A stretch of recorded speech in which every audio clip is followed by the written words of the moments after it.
Hey everyone, it is Isaiah here, founder of the New Me YouTube ministry.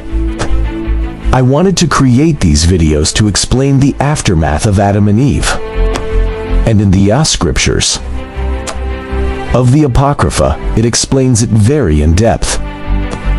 So I wanted to share it with you now, these scriptures and other books in the Apocrypha are not found in the Bible, because they were taken out from the Bible years ago. The apocryphal books did not become official Roman Catholic doctrine until the Council of Trent in the 16th century.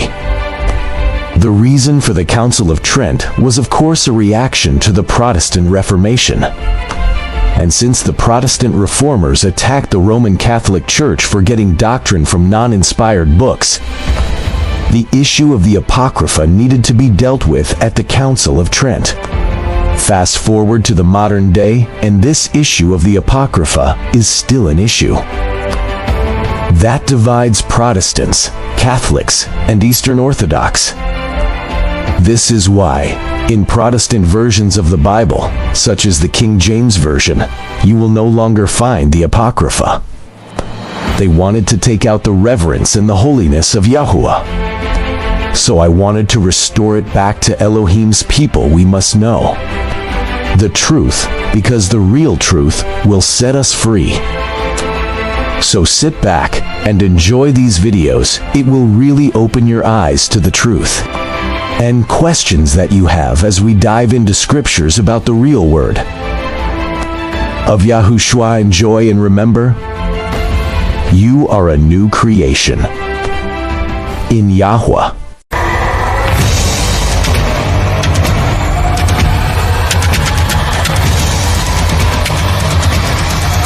Have you ever wondered the aftermath of Adam and Eve? Well, let us dive into the Yea scriptures and find out. 1 Adam and Ḥawwah, chapter 25, verse 1. But Elohim knew that Adam believed he would frequently kill himself and make an offering to him of his blood. Verse 2. Therefore he said to him, Adam, don't ever kill yourself like this again, by throwing yourself down from that mountain. Verse 3. But Adam said to Elohim, I was thinking to put an end to myself right now for having transgressed your commandments, and for my having come out of the beautiful garden, and for the bright light which you have taken from me, and for the praises which poured out from my mouth without ceasing, and for the light that covered me. Verse 4. Yet because of your goodness, O Elohim, you did not get rid of me altogether, but you have been favorable to me every time I die, and you bring me to life. Verse 5. And thereby it will be made known that you are a merciful Elohim who does not want anyone to perish, who would love it if no one should fall, and who does not condemn anyone cruelly, badly, or by total destruction. Verse 6. Then Adam remained silent. Verse 7. And the word of Elohim came to him and blessed him and comforted him and covenanted with him that he would save him at the end of the days determined for him. Verse 8. This then was the first offering Adam made to Elohim, and so it became his custom to do. Chapter 26, verse 1. Then Adam took Ḥawwah, and they began to return to the cave of treasures where they lived. But when they got closer to it and saw it from a distance, heavy sorrow fell on Adam and Ḥawwah when they looked at it. Verse 2. Then Adam said to Ḥawwah, when we were on the mountain we were comforted by the word of Elohim that talked with us, and the light that came from the east shone over us. Verse 3. But now the word of Elohim is hidden from us, and the light that shined over us has changed so much that it has disappeared, and let darkness and sorrow cover us. Verse 4. And we are forced to enter this cave that is like a prison, in which darkness covers us, so that we are separated from each other. You cannot see me, I cannot see you.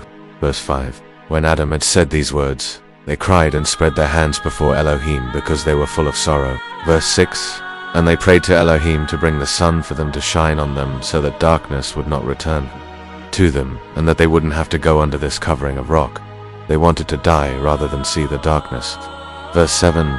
Then Elohim looked at Adam and Ḥawwah, and at their great sorrow, and all they had done with a fervent heart because of all the trouble they were in. When compared to their former state of well-being, all the misery that came over them did so in this strange land.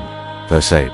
Therefore Elohim was neither angry with them nor impatient, but he was patient and long-suffering toward them, as toward the children he had created. Verse 9. Then the word of Elohim came to Adam and said to him, Adam, regarding the sun, if I were to take it and bring it to you, days, hours, years and months would all stop, and the covenant I have made with you would never be fulfilled.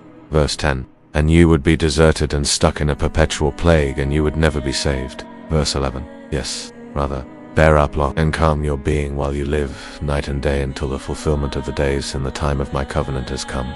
Verse 12. Then I shall come and save you, Aḍam. I do not wish for you to be afflicted.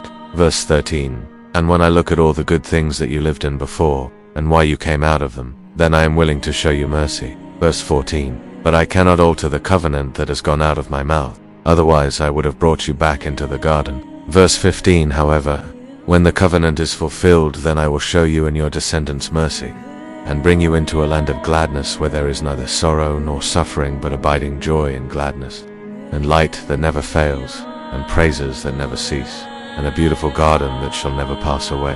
Verse 16. And Elohim said again to Aḍam, be patient and enter the cave, because of the darkness of which you were afraid shall only be 12 hours long. When it is over, light will come up. Verse 17. Then when Aḍam heard these words from Elohim, he and Ḥawwah worshipped before him, and their hearts were comforted.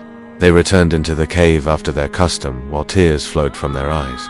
Sorrow and wailing came from their hearts, and they wished their being would leave their body. Verse 18. And Aḍam and Ḥawwah stood praying until the darkness of night covered them, and Aḍam was hidden from Ḥawwah, and she from him. Verse 19. And they remained standing in prayer. Chapter 27, verse 1. Satan, the hater of all that is good, saw how they continued in prayer, and how Elohim communed with them, and comforted them, and how he had accepted their offering. Verse 2. Then Satan made a phantasm. He began by transforming his hosts. In his hands was a shining, glimmering fire, and they were in a huge light. Verse 3. Then he placed his throne near the mouth of the cave, because he could not enter it due to their prayers. And he shone light into the cave until the cave glistened over Aḍam and Ḥawwah, while his hosts began to sing praises. Verse 4. Satan did this so that when Aḍam saw the light, he would think to himself that it was a light of the heavens, and that Satan's hosts were messengers, and that Elohim had sent them to watch at the cave, and give him light in the darkness. Verse 5. Satan planned that when Aḍam came out of the cave and saw them, and Aḍam and Ḥawwah bowed to Satan, then he would overcome Aḍam and humble him before Elohim a second time. Verse 6. When therefore Aḍam and Ḥawwah saw the light, thinking it was real, they strengthened their hearts. Then, as they were trembling, Aḍam said to Ḥawwah. Verse 7. Look at that great light, and at those many songs of praise, and at that host standing outside who won't come into our cave. Why don't they tell us what they want, or where they are from, or what the meaning of this light is, or what those praises are, or why they have been sent to this place, and why they won't come in? Verse 8. If they were from Elohim, they would come into the cave with us and would tell us why they were sent. Verse 9. Then Aḍam stood up and prayed to Elohim with a burning heart and said. Verse 10. O Yahuwah, is there in the world another Elohim besides you, who created messengers and filled them with light, and sent them to keep us, who would come with them? Verse 11. But, look, we see these hosts that stand at the mouth of the cave. They are in a great light, and they sing loud praises. If they are of some other Elohim than you, tell me. And if they are sent by you, inform me of the reason for which you have sent them. Verse 12. No sooner had Aḍam said this, than a messenger from Elohim appeared to him in the cave, who said to him, O Aḍam, fear not. This is Satan and his hosts. He wishes to deceive you as he deceived you at first. For the first time, he was hidden in the serpent.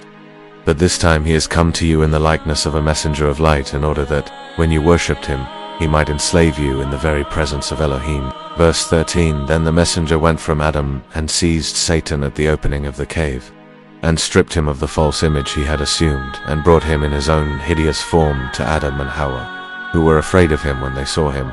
Verse 14. And the messenger said to Aḍam, this hideous form has been his ever since Elohim made him fall from the heavens. He could not have come near you in it. Therefore, he transformed himself into a messenger of light. Verse 15. Then the messenger drove Satan and his hosts away from Aḍam and Ḥawwah and said to them, fear not, Elohim who created you will strengthen you. Verse 16. And the messenger left them. Verse 17. But Aḍam and Ḥawwah remained standing in the cave, and no consolation came to them, as they were divided in their thoughts. Verse 18. And when it was morning they prayed and then went out to seek the garden, for their hearts were seeking it, and they could get no consolation for having left it. I hope you have gained powerful revelation from this. See you next week. Do not forget to write down what Elohim has dropped in your Ruach. and consecrate to that. Be strong and never forget. You are a new creation in Yahweh. Like and subscribe for more.